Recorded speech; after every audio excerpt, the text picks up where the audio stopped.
제가 중학교에 다닐 때 한 마을을 거쳐서 학교에 등교해야만 했습니다.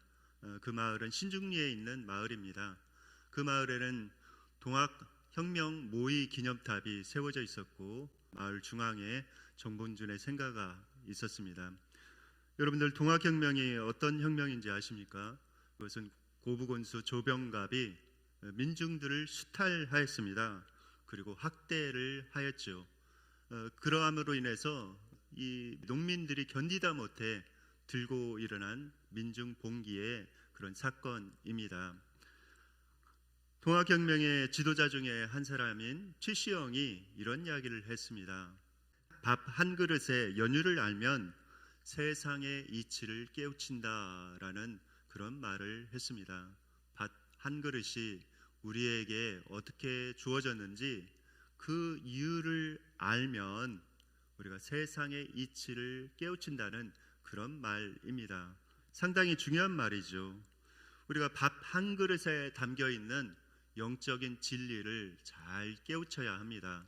그리해야 우리가 이 땅에서 살아갈 때 올바로 살아갈 수가 있습니다. 오늘 주기도문에서는 오늘 우리에게 일용할 양식을 주시고라고 기도하라고 말씀하고 있습니다. 왜 우리 주님께서 이렇게 기도하라고 일용할 양식을 위해서 기도하라고 말씀을 하셨을까요? 그것은 굉장히 우리가 이 땅의 삶을 살아가면서 이 양식의 문제가 굉장히 중요하기 때문에 그렇습니다. 그래서 학자들은 이 주기도문을 심장에다 비유했습니다. 그러니까 일용할 양식을 주시옵고라는 이 기도가 바로 주기도문의 심장이다, 주기도문의 문지방이다 라고 강조를 하였습니다. 왜 그렇게 강조를 하였을까요? 왜냐하면 우리의 많은 그런 삶의 문제, 그러니까 그 뒤에 나오는 주기도문 뒤에 나오는 죄의 문제, 또 시험의 문제, 악의 문제가 대부분 이 양식과 관련이 되어 있기 때문에 그렇습니다. 여러분들 세상에 일어나는 그런 많은 문제들이 있죠. 대부분 이 양식과 관련이 있다는 그런 말씀입니다. 그러므로 이거는 굉장히 중요한 말씀이죠. 우리 주님께서는 양식을 주소서라고 이렇게 기도하라고 말씀하고 있습니다. 우리 주님께서는 영적인 문제뿐만 아니라 육적인 문제에도 굉장히 관심을 가지고 우리의 필요를 채워주시기를 원하시는 그런 하나님이십니다. 물질적인 필요를 위해서 간구하라고 말씀하십니다. 마태복음 6장 24절에 보면은 주님께서 목숨을 위하여 무엇을 먹을까, 무엇을 마실까, 몸을 위하여 무엇을 입을까 염려하지 말라라고 말씀하셨습니다. 우리 주님께서는 염려하지 말라고 이렇게 하셨지 그 문제를 가지고 기도하지 말라고는 하지 않으셨습니다. 오히려 우리 주님께서는 구하라고 말씀하십니다. 마태복음 7장 7절 8절 말씀 다 함께 읽으시겠습니다. 구하라 그리하면 너희에게 주실 것이요 찾으라 그리하면 찾아낼 것이요 문을 두드리라 그리하면 너희에게 열릴 것이니 구하는 이마다 받을 것이요 찾는 이는 찾아낼 것이요 두드리는 이에게는 열릴 것이니라. 네, 우리 주님께서는 구하라 그리하면 너희에게 주실 것이요 라고 말씀하시면서 너희의 모든 필요를 하나님 앞에 구하라고 말씀하고 있습니다. 왜 하나님께서는 우리에게 구하라고 이렇게 말씀하셨을까요? 그것은 우리의 모든 필요를 채워주시는 분이 누구인지 우리가 깨닫기를 원하신 것입니다. 그러니까 육적인 양식 또 영적인 양식, 우리가 이 땅에 살아가면서 필요한 그 모든 것을 공급해 주시는 분이 누구인지 우리에게 분명하게 가르쳐 주기를 원하셨습니다. 마태복음 6장 26절 말씀 다 함께 읽으시겠습니다. 공중의 새를 보라. 심지도 않고 거두지도 않고 창고에 모아들이지도 아니하되 너희 하늘 아버지께서 기르시나니 너희는 이것들보다 귀하지 아니하냐. 네, 여기 보면은 너희 하늘 아버지께서 기르시나니라고 분명하게 말씀하고 있습니다. 여러분들, 여러분의 힘으로 여러분들은 살아간다고 생각하십니까? 하나님께서 은혜 베풀어 주시지 않으면 하나님께서 공급해 주시지 않으면 절대로 이 땅에서 우리는 제대로 살아갈 수가 없습니다. 하나님께서 은혜를 베풀어 주시고 또 우리를 보호해 주시고 우리의 삶 가운데 필요한 것들을 공급해 주시기 때문에 우리가 이 땅에서 살아갈 수가 있는 것이죠. 여러분들, 이 은혜를 우리는 기억하며 항상 하나님 앞에 겸손히 간구하며 나아가야 합니다. 특별히 오늘 기도문에서 오늘이라고 이렇게 말씀하고 있습니다. 오늘 우리에게 일용할 양식을 주시고라고 이렇게 말씀하고 있습니다. 이 오늘이라는 단어 상당히 중요합니다. 어제는 이미 지나간 사건이죠. 그리고 내일은 아직 다가오지 않은 우리의 인생의 길입니다. 오직 확실한 것은 무엇인가? 오늘이라는 그런 시간입니다. 그러므로 우리는 오늘이라는 현재의 이 시간, 내가 살아가고 있는 현재의 이 시간을 굉장히 소중히 여기면서 살아가야 합니다. 우리가 이 땅에 살아가면서 과거에 대한 후회로 점철되어서 앞으로 전진하지 못하는 경우가 있습니다. 그때 내가 이렇게 하지 않을 걸, 그때 내가 왜 그런 잘못된 선택을 했는가, 그때 내가 좀 더 노력을 할 걸이라고 생각하면서 과거를 뒤돌아보면서 후회하면서 살아가는 때가 많이 있습니다. 또 미래에 아직 닥쳐오지 않은 일들을 지나치게 걱정하면서 염려하면서 살아가는 때가 많이 있습니다. 그러나 우리 주님께서는 이렇게 말씀하십니다. 내일은 내일이 염려할 것이요 한날 괴로움은 그날로 족하니라 라고 말씀하고 있습니다.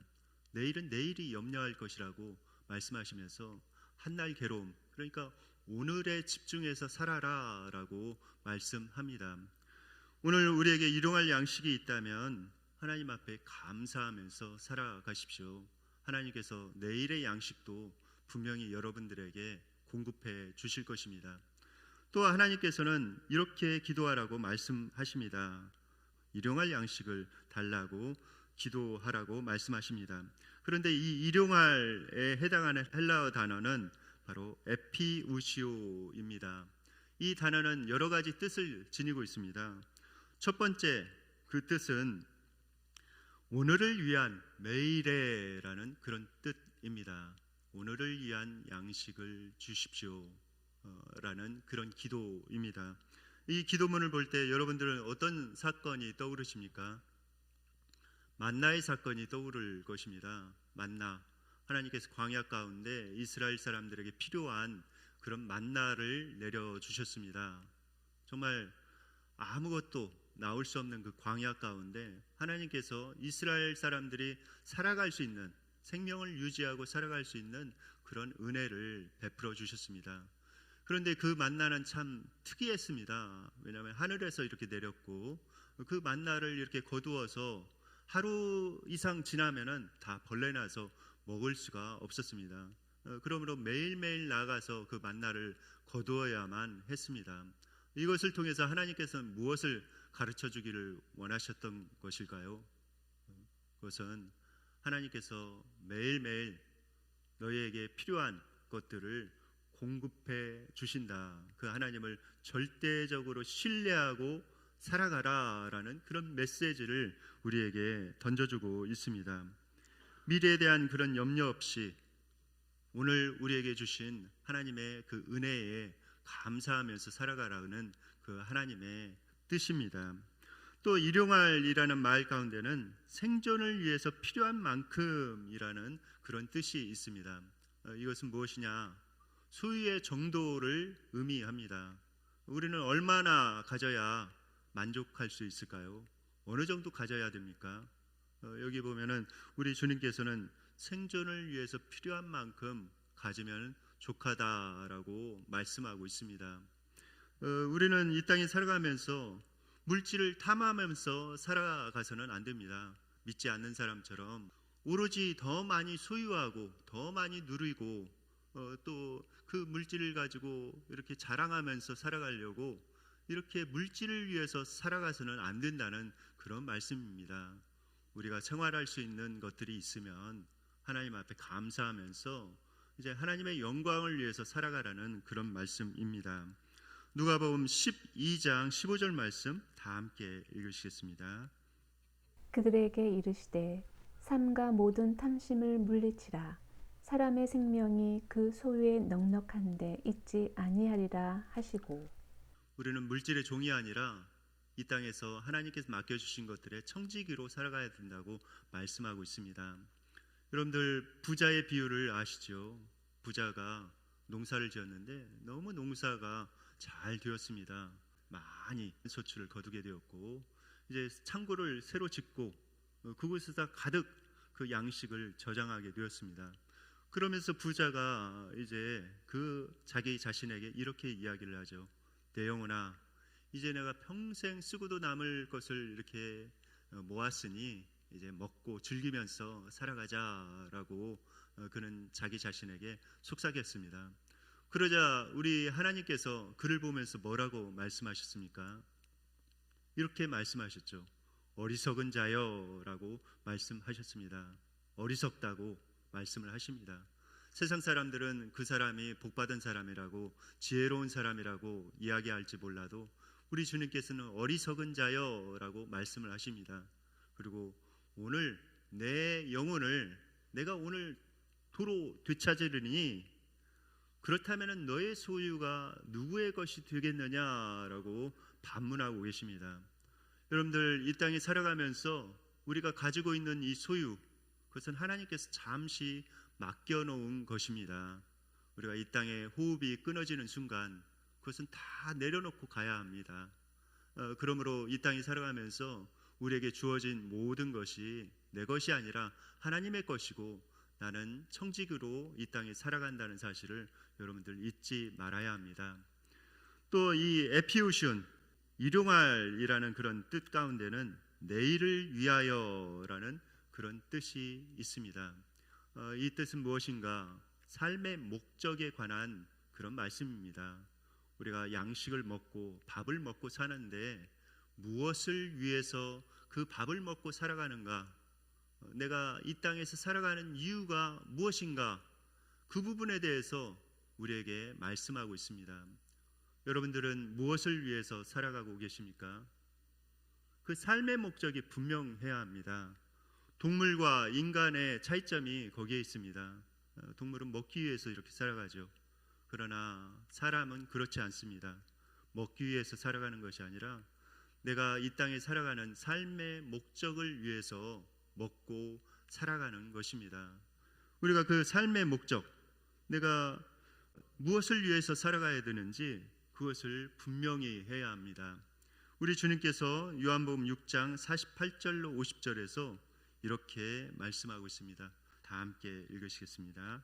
내가 곧 생명의 떡이니라.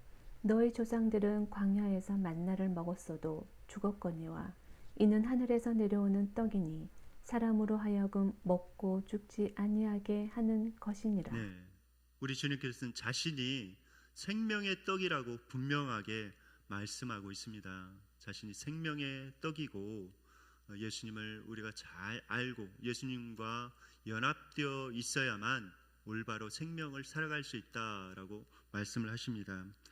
그러면서 우리 주님께서 삶의 목적에 대해서도 이렇게 말씀을 하십니다. 요한복음 4장 34절 말씀 다 함께 읽으시겠습니다. 예수께서 이르시되 나의 양식은 나를 보내신 이의 뜻을 행하며 그의 일을 온전히 이루는 이것이니라. 네, 우리 주님께서 나의 양식은 이라고 말씀하시면서 자신의 삶의 목적에 대해서 말씀하고 있습니다. 나의 양식은 이 땅에서 그냥 배불리 먹고 그냥 생명을 연장하는 것이 아니라 나의 양식은 하나님 아버지의 뜻을 행하는 것이 나의 삶의 양식이다라고 밝히고 있습니다. 그러므로 우리 주님께서 살아가신 그 삶의 목적이 그것이라면 우리 역시 그것을 위해서 살아가야 합니다. 이 땅에 살아가면서 아무 의미 없이 살아가는 것이 아니라 하늘 아버지의 뜻, 나를 이 땅에 보내셔서 하나님께서 나를 통해서 이루고자 하시는 그 하나님의 뜻을 우리가 알고 그 하나님의 뜻을 성취하는데 우리의 삶을 드려야 합니다. 특별히 오늘 기도문에 보면은 우리에게 일용할 양식을 주시고라고 말씀하고 있습니다. 우리에게라고 강조를 하고 있죠. 바로 이 기도문은 나의 개인적인 기도뿐만 아니라 우리 공동체를 위한 기도이기도 합니다. 그러니까 자신만을 위해서 살아가지 말고 다른 이웃들을 돌보면서 살아가라는 그런 말씀입니다. 우리는 이 대한민국이라는 복된 땅에 이렇게 태어났습니다. 우리가 얼마나 큰 은혜를 받고 많은 복을 누리고 살아가는지 모릅니다. 이 땅에서 굶어 죽는 사람은 적어도 없습니다. 정부에서 다 복지 혜택을 이렇게 주고 이 땅의 사람들이 참 잘 살고 있죠. 경제적으로도 세계 10대 강국에 들어가는 그런 아주 살기 좋은 나라에 살아가고 있습니다. 군사적으로는 세계 5대 강국에 들어간다고 합니다. 스웨덴 청년이 이렇게 호소하는 것을 제가 들었습니다. 스웨덴 청년이 우리나라는 정말 좋은 나라라고, 특별히 이 청년이 우리나라에서 7년 동안 이렇게 살았는데 그 경험을 바탕으로 구구절절히 우리나라가 왜 좋은 나라인지 스웨덴 청년이 강조를 하면서 이렇게 이야기했습니다. 많은 사람들이 헬조선 하는데 여러분들 밖에서 살아보십시오. 대한민국은 참 살기 좋은 나라입니다 라고 그가 강조해서 말하고 있습니다.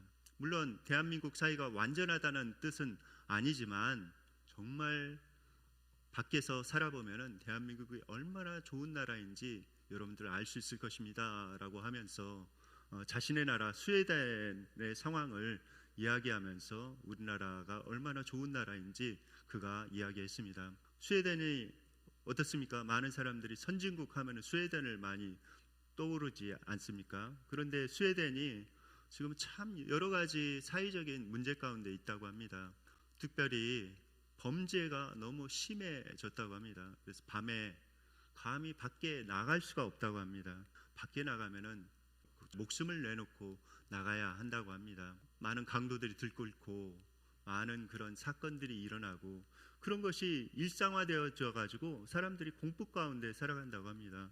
그러면서 우리나라에 밤에 이렇게 안전하게 나가서 이렇게 생활하는 거, 그냥 일상생활을 이렇게 할 수 있는 거, 그리고 어떤 물건을 테이블에다 놔둬도 또 사람들이 가져가지 않고 물건을 잃어버려도 다른 사람들이 찾아주는 이 신뢰가 있는 그런 사회의 모습, 이것은 굉장히 중요한 것이라고 이렇게 강조를 하고 있습니다.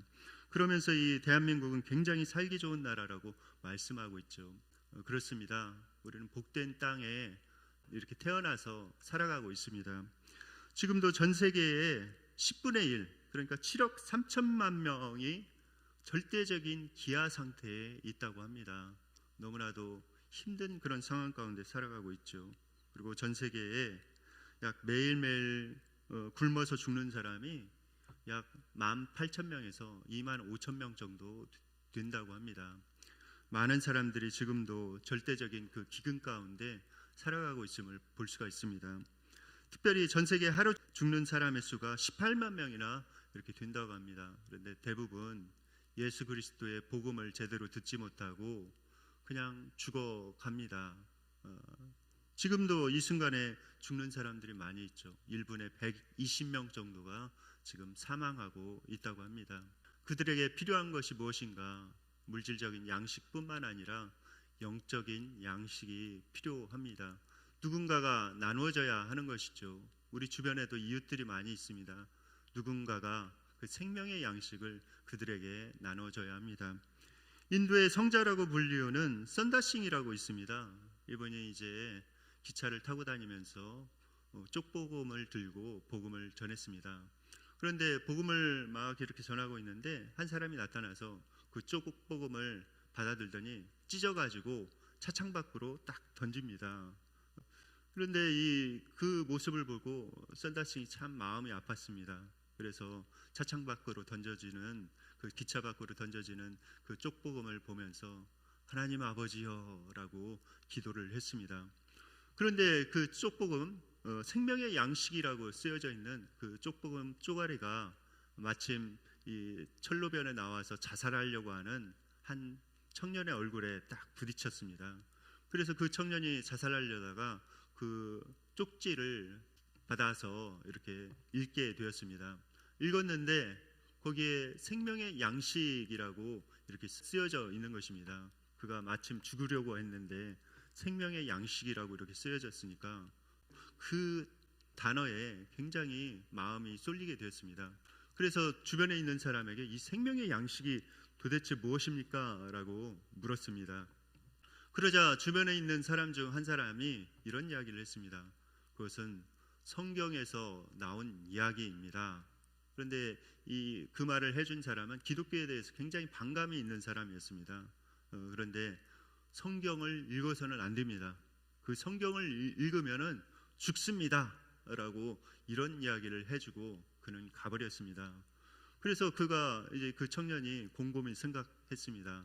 내가 기차에 부딪혀 죽는 것보다 성경을 읽으면 죽는다고 하니 성경을 읽고 죽는 것이 더 낫겠다 이렇게 생각해서 성경을 구입해서 읽기 시작했습니다. 마태복음부터 읽기 시작했는데 그가 성경을 읽어 내려가다가 복음을 깨닫고 예수 그리스도를 믿게 되어서 새로운 삶을 살아갈 수 있게 되었습니다. 여러분들, 우리가 영적인 양식, 이 육적인 양식뿐만 아니라 이 생명을 살리는 영적인 양식, 생명의 복음이 참으로 필요합니다. 리비스턴 선교사님도 이 생명의 양식, 하나님의 말씀을 붙들고 아프리카에 선교를 잘 수행할 수 있었죠. 그분은 내가 세상 끝날까지 너희와 항상 함께 있으리라 라는 그런 성경 말씀을 붙들고 여러 가지 어려움들을 이겨나가고 선교 사명을 수행할 수 있었다고 고백합니다. 어떤 분은 이런 결단을 하였다고 이렇게 말씀한 것을 제가 들었습니다. 내가 하나님의 말씀, 영적인 양식을 먼저 섭취하기 전에는 음식을 먹지 않겠다라고 그가 결단을 하고 그렇게 실천하고 있다는 그런 이야기를 들었습니다. 정말 중요하죠. 하나님께서 우리에게 주시는 그 양식, 우리 육체적인 양식뿐만 아니라 영의 양식 굉장히 중요합니다. 우리는 하나님께서 공급해 주셔야만 살 수 있는 연약한 존재입니다. 일용할 양식 안에 담겨져 있는 영적인 의미를 우리는 잘 깨달아야 합니다. 그 안에 담겨져 있는 그 뜻을 알고 또 우리가 이 일용할 양식을 대하면서 이 주기도문에 담겨 있는 그 뜻을 생각한다면은 우리가 이 땅에 살아가면서 정말 의미 있는 그런 인생을 살아갈 수가 있습니다. 우리가 이 땅에 살아가면서 우리를 이 땅에 보내신 삶의 목적, 하나님께 영광을 올려드리고 다른 사람들을 주님께 이끌고 그들에게 생명을 나눠주는 그 귀한 삶을 우리가 살아갈 수 있기를 예수님의 이름으로 축원드립니다.